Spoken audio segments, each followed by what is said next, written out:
been telling myself I was going to make this video. 2018 Mahindra Roxor. I just got it last Saturday, so I've had it about a week and 3 days, something like that. And I got about 150 miles on it so far, and we love it. I got it on sales tax free weekend in Louisiana. It was like $18,400 out the door. We was headed to go get a high lifter Ranger or a Defender XMR because we enjoy going to the ATV parks and stuff, but we decided that this would be more practical. I just bought some land in my grandma's house, and it's going to be farm used pretty regularly, so possibly towing some pretty heavy hay trailers or something like that. And I know how weak the belt drive systems are and the differentials and everything. I had a 2015 high lifter Razor, and we enjoyed it. We loved it, but I just got tired of kind of cringing every time you was pulling on somebody or getting pulled. I mean, stuff just isn't built that well for costing $26,000 or whatever I paid for it. But yeah, the only issue I've had with this, if you want to call it an issue, is that that bushing right there, it's got a grease zerk on it, and it was popping. That leaf spring was somehow popping whenever you're driving, and it just sounded kind of rough, especially for something pretty new. So I posted on Facebook and asked some people in the Mahindra Roxor group if they've had this problem, and they said to grease that right there. So sure enough, that's what I did. Put a few pumps of grease in there and it fixed it right up. But I'm looking to get some doors on it eventually. I'm hoping to get some actual factory parts. And I'm seeing on the rocks is interesting. The price isn't too bad, I don't think. My parents are buying one. It should be here either today or tomorrow, I would hope. They're waiting on the cab. They're getting the cab accessory, and I'm not sure how the door system work on there. But I also want a trailer hitch. The latch is pretty, it's pretty heavy duty. It's not too cheap. It seemed like it'll hold up pretty well. Door shuts, it doesn't rattle any. But I will eventually try to lift it a little bit and put on some bigger tires. But I'm waiting on a lift kit to come out. I know they already have the shackle reverse kit on the springs. But anyway, I'm gonna get some clips driving around probably, and then break out the drone and see how it turns out. So I'll catch you in a minute. A few things I wanted to point out before bust out the drone is that I took the muffler off, which was pretty much half of the exhaust system, but there's a lot of restriction down in there, and I know some people's gonna freak out about it or whatever because I don't have it on there, but I don't plan to keep it off like that. Hopefully there's a straight pipe kit that comes out or something, but it's 3 pieces and it's fairly easy to come out. I had to hit on the muffler a little while to get it off, but oh, that's what it looks like. There's some little brackets back over that way, and I'll let you hear it, show you what it sounds like. Get a little bit of more turbo whistle as it is.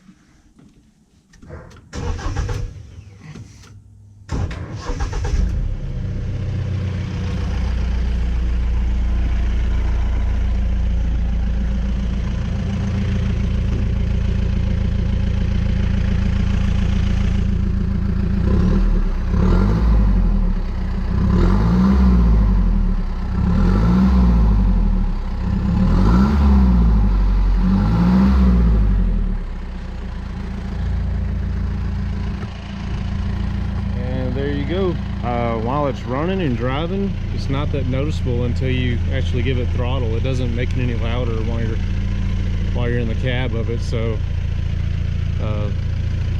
I'll be looking forward to getting an actual kit and have it running out the back like it's supposed to be.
had some final thoughts I forgot to throw in a while ago.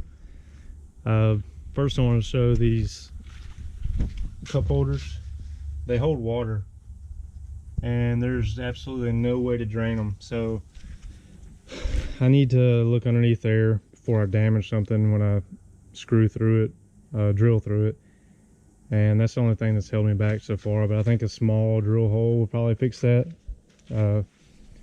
But some other things, if you're thinking about buying one, if you're trying to be the baddest person at the park, I know around here a bunch of the stuff is just strictly ATV. That's all I'm interested to go to.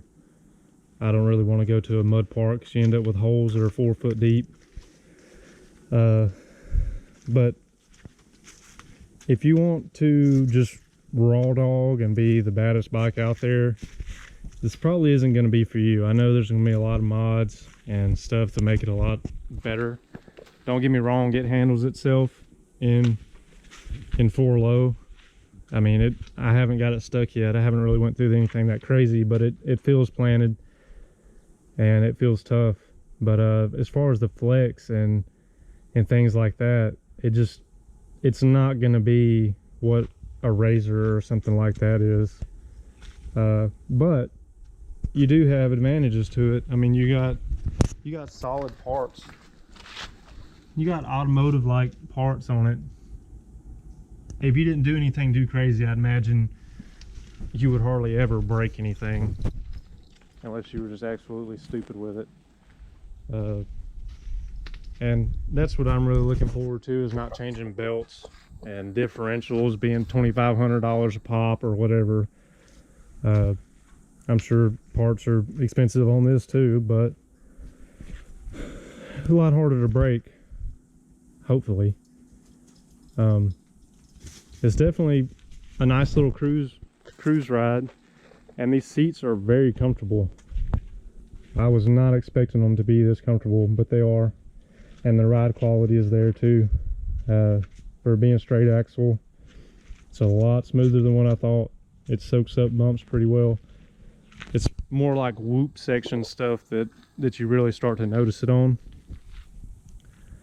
But other than that, hope you enjoyed the video, and hopefully this helps you decide if you want to buy one or whatever. I haven't got any videos of the engine bay. There's plenty of other videos on YouTube with that on there. I mean, it's just a 4-cylinder inline engine with the turbo. There's plenty of room to work on stuff in there. And if you don't know already, there is tunes and a speed limiter that they remove and increase horsepower. I think they got up to like 105, 110 horsepower, and these come with like 62 stock. So something to think about, something I'm interested in. I'm just going to take it easy until then and break it in. But anyway, have a good one.